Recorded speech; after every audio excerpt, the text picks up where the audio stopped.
നമസ്കാരം. മലയാളി വാർത്ത ആനുകാലികത്തിലേക്ക് സ്വാഗതം. നമസ്കാരം സാർ. നമസ്കാരം. തദ്ദേശ തെരഞ്ഞെടുപ്പിന്റെ ആ ഒരു ചൂട് ഇപ്പോഴും അലയടിച്ചുകൊണ്ടിരിക്കുകയാണ്. അപ്പോഴും ഒരു BJPയുടെ വല്ലാത്ത മുന്നേറ്റം നമുക്ക് കാണാൻ കഴിഞ്ഞു. തിരുവനന്തപുരം കോർപ്പറേഷൻ അവർ പിടിച്ചെടുത്തു. ഒരു പക്ഷേ പ്രതീക്ഷിച്ചതിലും അപ്പോഴും കേരളത്തിൻ്റെ ഇങ്ങേ തട്ട് മുതൽ അങ്ങേ തട്ട് വരെ അവരുടെ ഒരു സ്ഥാനം അവർ എടുത്തിട്ടുണ്ട്. അപ്പോൾ ഇനി നിയമസഭാ തെരഞ്ഞെടുപ്പ് വരികയാണ്. 25 സീറ്റ് പിടിക്കും എന്നുള്ള BJPയുടെ അവകാശവാദം അത് എത്രമാത്രം സാധ്യമാകും? എങ്ങനെയായിരിക്കും കേരളത്തിൽ BJPയുടെ ഒരു വളർച്ച? ഇനി നമ്മൾ ഏറ്റവും ശ്രദ്ധയോടെ കേൾക്കേണ്ട ഒരു ഭാഗമാണിത്. ഇപ്പോൾ BJP പിടിച്ചിരിക്കുന്നത് തിരുവനന്തപുരം നഗരസഭയാണ്. അതെ, ഒരു സംസ്ഥാനത്തിൻ്റെ തലസ്ഥാന നഗരസഭ പിടിച്ചെടുത്തുകൊണ്ട് അവർ തുടക്കമിട്ടിരിക്കുന്നു. പ്രധാനമന്ത്രി നരേന്ദ്രമോദി കേരളത്തിലെ നേതാക്കളോട് പറഞ്ഞു, ഗുജറാത്തിലെ ഒരു നഗരസഭ പിടിച്ചുകൊണ്ടായിരുന്നു BJPയുടെ ആദ്യത്തെ തുടക്കം. അത് ഓർമ്മപ്പെടുത്തുന്ന പ്രധാനമന്ത്രി മറ്റ് ചില ഉപദേശങ്ങൾ കൂടി അവർക്ക് നൽകി. നിങ്ങൾ കേരളത്തിനൊരു മാതൃക സൃഷ്ടിക്കണം. തിരുവനന്തപുരം നഗരസഭ കേരളത്തിനൊരു മോഡലായി മാറണം. ആ വികസന മാതൃക പിന്നീട് ഒരു സംസ്ഥാനത്തേക്ക് പകർത്താൻ നിങ്ങൾക്ക് കഴിയണം. ഇത് BJPയുടെ ലക്ഷ്യത്തിലേക്കുള്ള ഒന്നാം ഭാഗം. ഏറ്റവും പ്രസക്തമായ ചില ചോദ്യങ്ങൾ ഇവിടെ നിൽക്കുന്നു. ഒന്ന്, BJPക്ക് എങ്ങനെ അവരുടെ വോട്ട് ശതമാനം കൂട്ടാൻ കഴിയും? ഇത്രയധികം വർഷങ്ങൾ കേരളത്തിലെ ഗ്രാമങ്ങളിലും നഗരങ്ങളിലുമൊക്കെ പ്രവർത്തിച്ച് അവർക്ക് ആകർഷിക്കാൻ പറ്റുന്ന പരമാവധി വോട്ടുകൾ നിലനിർത്തി ഓരോ വോട്ടിങ്ങിലും അവരുടെ വോട്ട് ശതമാനം ഉയർത്തി ഒരു പരിധിയിലെത്തി നിൽക്കുന്നു. മറുവശത്ത് ശക്തരായ രണ്ട് മുന്നണി സംവിധാനം. ഒറ്റയ്ക്കൊറ്റയ്ക്ക് എടുത്താൽ BJP വലിയ ഒരു വോട്ട് ശതമാനമുള്ള പാർട്ടിയാണ്. പക്ഷേ LDF, UDF കേരളത്തിൽ നിൽക്കുന്നത് മുന്നണി സംവിധാനങ്ങളിലാണ്. കേരളം നമുക്കറിയാം 30% മുസ്ലിം കമ്മ്യൂണിറ്റി ഉണ്ട്. ഏകദേശം 12 മുതൽ 14% വരെ ക്രിസ്ത്യൻ കമ്മ്യൂണിറ്റി ഉണ്ട്. ഈഴവ വളരെ ശക്തമായ ഒരു ശതമാനമുണ്ട്. അപ്പോൾ കേരളത്തിൻ്റെ ഒരു ഡെമോഗ്രഫി എന്ന് പറയുന്നത് വിവിധ സമുദായങ്ങൾ, വിവിധ മതങ്ങൾ, ഇത് ഇടകലർന്നൊരു സംവിധാനമാണ്. BJP ഇതുവരെ ഒരു ഹൈന്ദവ വർഗീയ കാർഡ് ഉയർത്തിയായിരുന്നു കേരളത്തിൽ പ്രചരണം നടത്തിയ മുൻകാലങ്ങളിലൊക്കെ. പക്ഷേ ഇപ്പോൾ വളരെ ദീർഘവീക്ഷണമുള്ള രാജീവ് ചന്ദ്രശേഖരനെ പോലൊരു നേതാവെത്തി. അദ്ദേഹം വെറുമൊരു രാഷ്ട്രീയക്കാരൻ മാത്രമല്ല, വളരെ കളമറിഞ്ഞ് കളിക്കുന്ന ഒരു ബിസിനസ്സുകാരൻ കൂടിയാണ്. നല്ല തൻ്റെ ബിസിനസ് മേഖലയിൽ കഴിവ് തെളിയിച്ച വളരെ പ്രഗത്ഭനാണ്. വിദേശങ്ങളിലൊക്കെ വലിയ ബന്ധമുള്ള ഒരു വിശാല മനസ്ഥിതിയുടെ ഉടമയാണ്. അപ്പോൾ രാജീവ് ചന്ദ്രശേഖർ ഇക്കുറി തദ്ദേശ ഭരണ തെരഞ്ഞെടുപ്പിന് ഈ BJPയുടെ പ്രചരണം കൊണ്ടുപോയത് നിരീക്ഷിച്ചാൽ മനസ്സിലാവും. വർഗീയ കാർഡ് ഇറക്കിയില്ല. പകരം ക്രിസ്ത്യൻ സമുദായത്തെ കുറച്ച് BJPയിലേക്ക് ആകർഷിക്കാനുള്ള ശ്രമം നടത്തി. മുസ്ലിം സമുദായം തങ്ങൾക്ക് അസ്പൃശ്യരല്ല എന്ന അദ്ദേഹത്തിൻ്റെ വാക്കുകളിലൂടെ അദ്ദേഹം ആ സമുദായത്തോട് പറയുന്നു. ഇവിടെ എങ്ങനെ BJP അവരുടെ വോട്ട് ശതമാനം ഉയർത്തും? ഇപ്പോഴത്തെ ഈ നിരക്കുകൾ നമ്മൾ പരിശോധിക്കുമ്പോൾ നമുക്കറിയാം. ഞാൻ ഈ കണക്കുകളൊന്ന് ചെറുതായിട്ടൊന്ന് എടുത്തു വെച്ചിട്ടുണ്ട്. ഈ കണക്കുകളിൽ 30,000 വോട്ടുകൾ കൂടുതൽ, 30,000-ൽ പരം വോട്ടുകൾ കിട്ടിയ 38 മണ്ഡലങ്ങൾ ഇവിടെ NDA മുന്നണിക്കുണ്ട്, BJPക്കുണ്ട്. 25,000-നും 30,000-നും ഇടയിൽ വീണ 15 മണ്ഡലങ്ങൾ. അപ്പോൾ നമുക്ക് എളുപ്പത്തിൽ പറയാൻ കഴിയും 25,000 കൂടുതൽ വോട്ടുകൾ BJPയെ സംബന്ധിച്ച് 53 മണ്ഡലങ്ങളിലുണ്ട്. 53 മണ്ഡലങ്ങളിൽ അവർക്ക് ഇപ്പോൾ തന്നെ 25,000-ൽ പരം വോട്ടുകളുണ്ട്. ആ മുന്നണി സംവിധാനത്തിലേക്ക് BDJS പോലെ ഒരു ശുഷ്കമായ പാർട്ടി മാത്രമേ ഇതുവരെ കടന്നു വന്നിട്ടുള്ളൂ.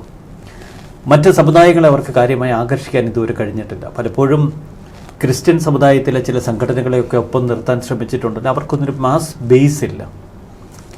ഇവിടെ ശ്രദ്ധേയമായ ചില നിരീക്ഷണങ്ങൾ കൂടി നമ്മൾ ഈ തദ്ദേശ ഭരണ തെരഞ്ഞെടുപ്പിൻ്റെ വോട്ട് കണക്കിൽ നടത്തണം. അപ്പോഴേ നമുക്ക് കുറച്ചുകൂടി ഒരു ചിത്രം തെളിയും.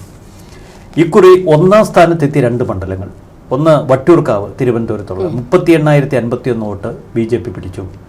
അവിടെ UDFന് കിട്ടിയത് 32,552. ഞാൻ പറഞ്ഞത് ഈ ഒരു നിയമസഭയിൽ ആ തദ്ദേശ ഭരണ തെരഞ്ഞെടുപ്പിൽ വീണ വോട്ടിൻ്റെ കണക്കെടുത്തിട്ടാണ് ഈ കണക്ക് പറയുന്നത്. അവിടെ LDFന് കിട്ടിയത് 35,554, ഒരു 3,000 വോട്ടോളം വ്യത്യാസമുണ്ട്. UDFന് 32,552, LDFന് 35,554, ഇവർ പിടിച്ചത് 38,051. അപ്പോൾ ഒന്നാം സ്ഥാനത്തെത്തി വട്ടിയൂർക്കാവ്. ഈ നില തുടർന്നാൽ വട്ടിയൂർക്കാവ് സീറ്റ് BJPക്ക് പിടിക്കാൻ കഴിയും. പിന്നീട് നേമം നേമത്ത് UDF കിട്ടിയത് 22,246, LDF 39,767. അവിടെ NDA വളരെ ഭദ്രമായ ഭൂരിപക്ഷത്തിലാണ്, 44,816. ഈ 2 മണ്ഡലങ്ങൾക്കപ്പുറം 2ാം സ്ഥാനത്തെത്തിയ 4 മണ്ഡലങ്ങൾ കൂടിയുണ്ട്. അതിലൊന്ന് മഞ്ചേശ്വരമാണ്. മഞ്ചേശ്വരത്ത് UDF 66,383, LDF 40,413, NDAക്ക് 46,367. അപ്പോൾ മഞ്ചേശ്വരത്ത് കംഫർട്ടബിളായിട്ടുള്ള ഒരു വോട്ട് ബാങ്ക് BJPക്കുണ്ട്.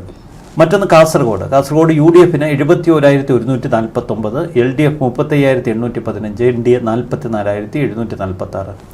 ഈ 2 മണ്ഡലവും നമ്മളൊന്ന് പരിശോധിക്കുമ്പോൾ ഈ 2 മണ്ഡലങ്ങളിലും LDF വോട്ട് കാര്യമായി താഴേക്ക് വന്നിരിക്കുന്നു. അവിടെ BJP NDA കുറച്ചധികം വോട്ട് പിടിച്ചിരിക്കും. അപ്പോൾ BJP LDF ക്യാമ്പിൽ നിന്ന് കൂടുതൽ വോട്ടുകൾ ശേഖരിക്കുന്ന കാഴ്ച നമുക്ക് ഈ മണ്ഡലങ്ങളിൽ കാണാം.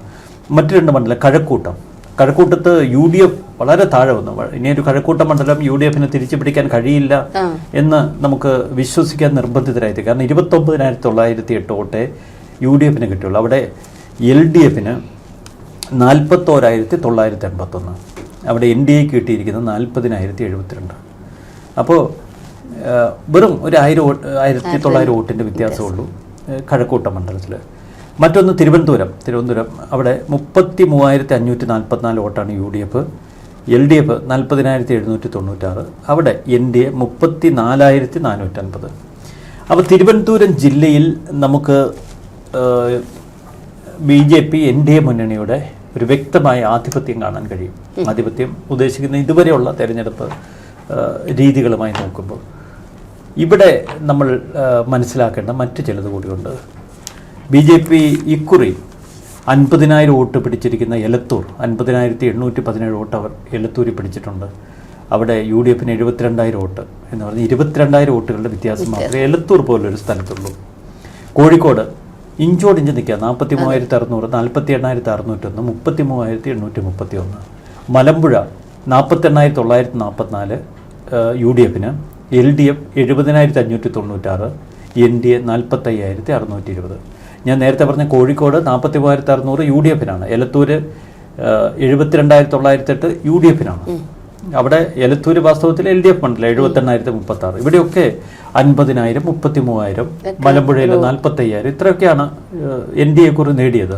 Nattika 51,639 UDF, LDF 56,345, NDAക്ക് 38,492.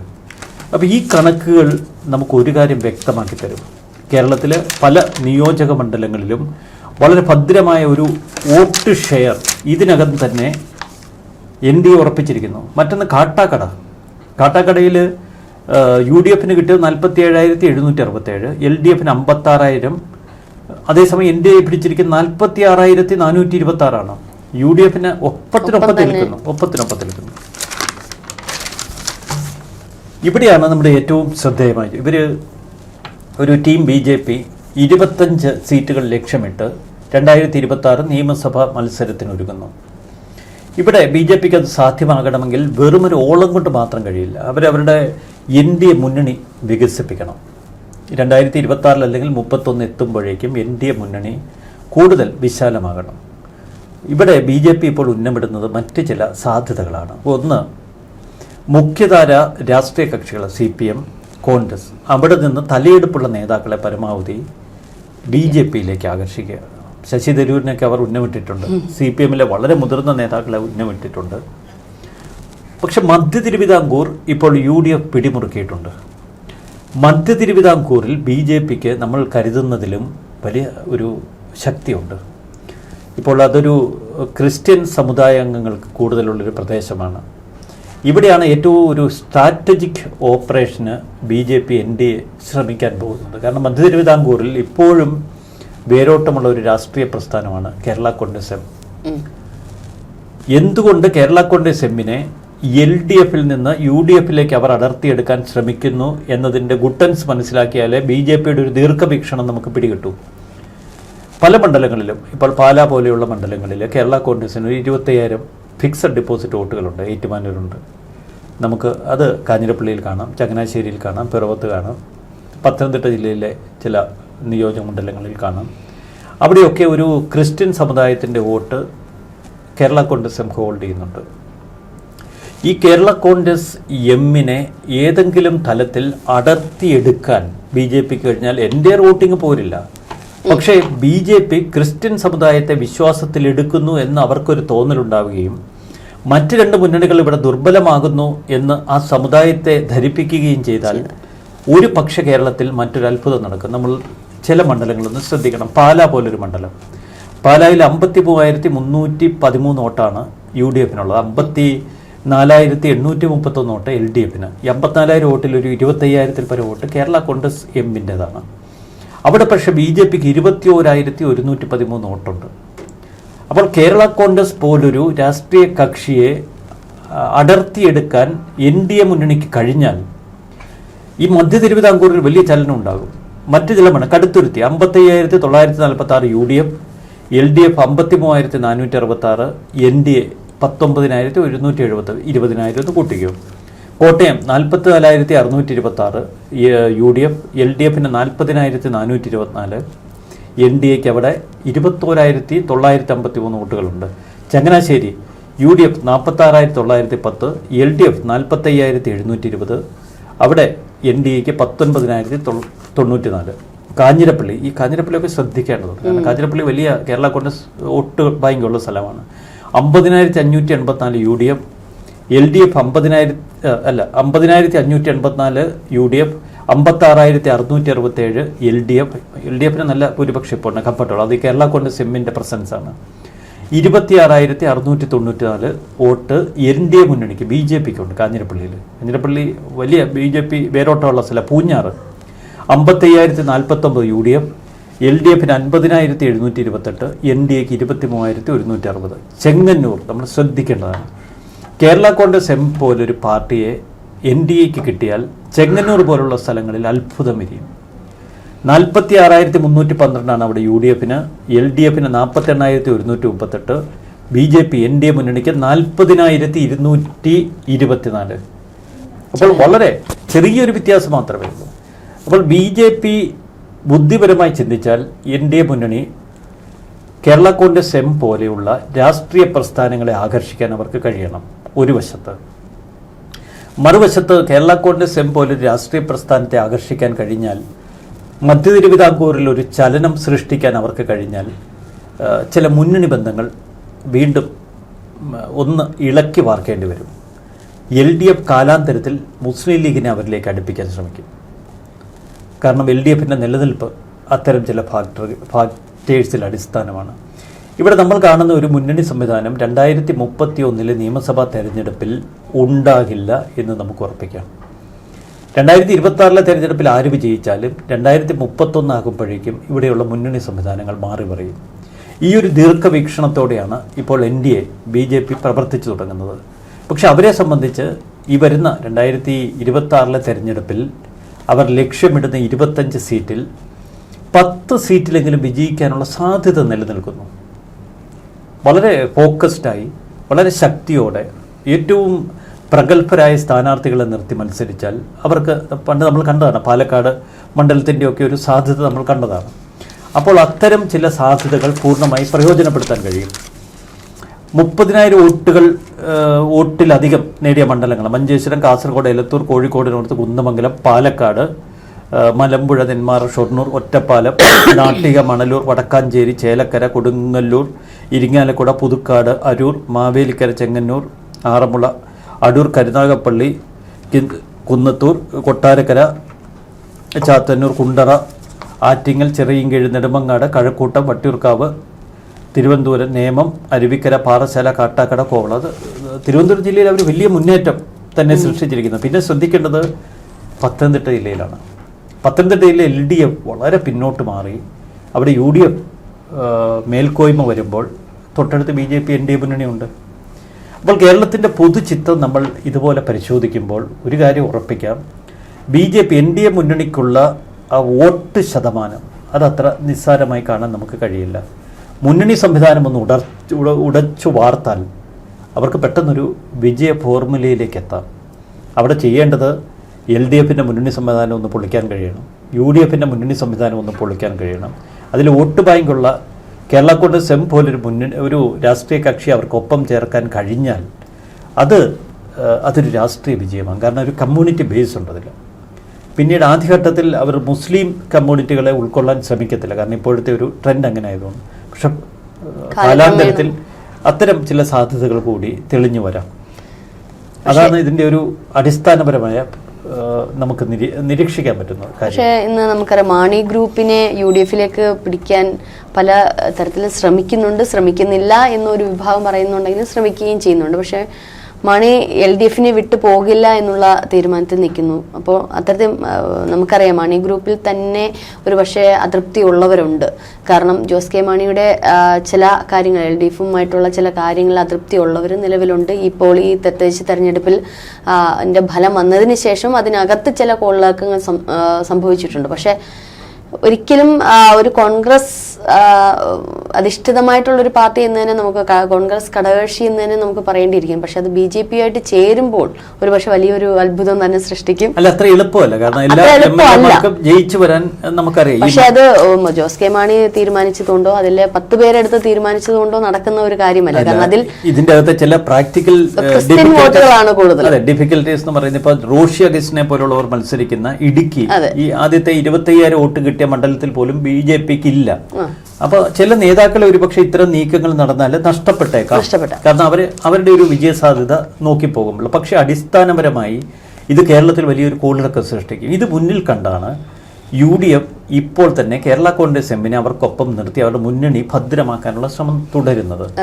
ഏതെങ്കിലും വിധത്തിൽ അടുത്ത നിയമസഭാ തെരഞ്ഞെടുപ്പിൽ 10 സീറ്റിലേക്ക് BJP വിജയിക്കാനുള്ള സാധ്യത വന്നാൽ നമുക്ക് ഏത് മുന്നണിയാവും ആത്യന്തികമായി കേരളം ഭരിക്കുന്ന ഇപ്പോൾ വിധി എഴുതുക വയ്യ. നമ്മൾ പറയും ഇപ്പോൾ LDF വളരെ പരാജയം സംഭവിച്ചു. LDFും UDFും BJPയെ നിസ്സാരമായി പലപ്പോഴും തള്ളിക്കളഞ്ഞു. ഈ തദ്ദേശ തെരഞ്ഞെടുപ്പിൽ പോലും തിരുവനന്തപുരത്ത് UDF അടക്കം BJPയെ വലിയ രീതിയിൽ നോട്ട് ചെയ്തില്ല. കാരണം ഒരുപക്ഷെ LDFിനെതിരായിട്ട് പലപ്പോഴും UDF പ്രചരണം നടത്തുന്നുണ്ട്. അതുപോലെ LDF UDFിനെതിരായിട്ടും. പക്ഷെ ഈ BJP ആരും വലിയ രീതിയിൽ നോട്ട് ചെയ്തില്ല. BJP നോട്ട് ചെയ്തിരുന്നു. BJP ശക്തമായ മത്സരരംഗത്തുണ്ട്. LDF BJP തന്നെയായിരുന്നു, NDA തന്നെയായിരുന്നു. പക്ഷേ RSS തിരുവനന്തപുരം നഗരസഭാ തെരഞ്ഞെടുപ്പിൽ ഉണർന്നു പ്രവർത്തിച്ചു. RSS റൂട്ട് മാർച്ച് അടക്കം വാർഡ് തോറും നടത്തി. RSS അംഗങ്ങൾക്ക് ഇക്കുറി BJP നഗരസഭ ഭരിക്കണമെന്ന കൃത്യമായ നിർദ്ദേശം നൽകി. RSS ഇതൊരു ടെസ്റ്റ് ഡോസായിട്ട് എടുത്തതാണ്. പിന്നീട് കേരളത്തിൽ എല്ലാ മണ്ഡലങ്ങളിലും സമാനമായൊരു ചലനം സൃഷ്ടിക്കാൻ അവർക്ക് കഴിയും. ഇപ്പോൾ അവർ ലിസ്റ്റ് ഔട്ട് ചെയ്ത് വെച്ചിരിക്കുന്ന 25 മണ്ഡലമുണ്ട്. അതാണ് ഈ BJP പറയുന്ന 25. ആ 25 മണ്ഡലം നമ്മളിപ്പോൾ കണക്കെടുത്തപ്പോൾ 3000-ൽ കൂടുതൽ വോട്ട് കിട്ടിയ 38 മണ്ഡലമുണ്ട്. അപ്പോൾ അവരിപ്പോൾ കണക്കൂട്ടുന്ന അതിലെ ഏറ്റവും പ്രൈം മണ്ഡലങ്ങളായി 25. അപ്പോൾ വളരെ ഫോക്കസ്ഡായി BJP NDA അടുത്ത നിയമസഭാ തെരഞ്ഞെടുപ്പിൽ മത്സരിച്ചാൽ അവർക്ക് 2 അക്കത്തിൽ അക്കൗണ്ട് തുടങ്ങാനുള്ള സാധ്യതയുണ്ട്. ആ സാധ്യത തെളിഞ്ഞാൽ മുന്നണി സംവിധാനം ഉടച്ചു വാർത്താൽ 2031 ചില അത്ഭുതങ്ങൾ കേരളത്തിൽ നടക്കും. അതാണ്. പക്ഷെ അതിലേക്ക് വരാൻ കുറച്ച്, കാരണം ഇതിപ്പോ കേരളം ആയതുകൊണ്ട്, ഇപ്പം മറ്റുള്ള സംസ്ഥാനം പോലെയല്ല, കേരളം ആയതുകൊണ്ട് BJPയെ അത് എത്രമാത്രം ഫോഴ്സ്ഫുൾ ആയിട്ടും ആയിരിക്കും എന്നുള്ളത് നമുക്കറിയില്ല. അല്ലല്ല, ഇതിൻ്റെ അകത്തൊരു സിമ്പിൾ ലോജിക് ഉണ്ട്. ഉത്തർപ്രദേശിൽ മുസ്ലിം കമ്മ്യൂണിറ്റി ഉള്ളിടത്താണ് BJP വളർന്നത്. അത് ഈ മുസ്ലിം വോട്ടല്ല, അതൊരു വികാരമാണ്. അവര് വർഗീയ എടുത്തു. കേരളത്തിലും ഒരു UDF സർക്കാർ അടുത്ത തവണ അധികാരത്തിലെത്തിയാൽ നമുക്ക്, ഞാൻ വർഗീയത പറയുന്നതല്ല, എന്താണ് പിന്നെ സംഭവിക്കുക എന്ന് പറയാൻ കഴിയില്ല. കാരണം പല തലത്തിലുള്ള വിഘടനവാദം പല തലങ്ങളിലേക്ക് വളർന്നു വരാം.